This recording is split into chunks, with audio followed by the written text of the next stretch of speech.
Big boss Marathi fame Ankita Walawalkar आणि तिचा पती कुणाल भगत यांनी सोशल मीडियावर पोस्ट शेअर करत चाहत्यांना एक मोठी गुड न्यूज दिली आहे।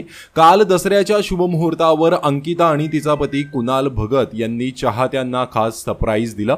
या संदर्भात अंकिताने सोशल मीडियावर व्हिडिओ शेअर केला आहे। अंकिता आणि कुणालने स्वतःचे प्रोडक्शन हाऊस सुरू केले आहे। मूड आईज स्टुडिओज असे या प्रोडक्शन हाऊसचे नाव आहे। याबद्दल व्हिडिओ शेअर करत अंकिताने लिहिले, प्रत्येक मोठ्या स्वप्नाला लागतो शुभ आरंभाचा क्षण आणि तो क्षण आता आम्हाला मिळतोय। आज दसऱ्याच्या या मंगल दिनी मी आणि कुणाल आमचं स्वतःचं प्रोडक्शन हाऊस सुरू करत आहोत। दोन क्रिएटिव्ह डोकी एकत्र आली की भन्नाट काहीतरी घडणार हे नक्की, असे म्हणत अंकिताने तिच्या या नवीन प्रोडक्शन हाऊसची माहिती सर्वांना दिली आहे। आता या प्रोडक्शन हाऊसच्या मार्फत अंकिता आणि कुणाल हे दोघेही नवीन गाणी, शॉर्ट्स फिल्म असे काही प्रोजेक्ट प्रेक्षकांच्या भेटीला घेऊन येतील।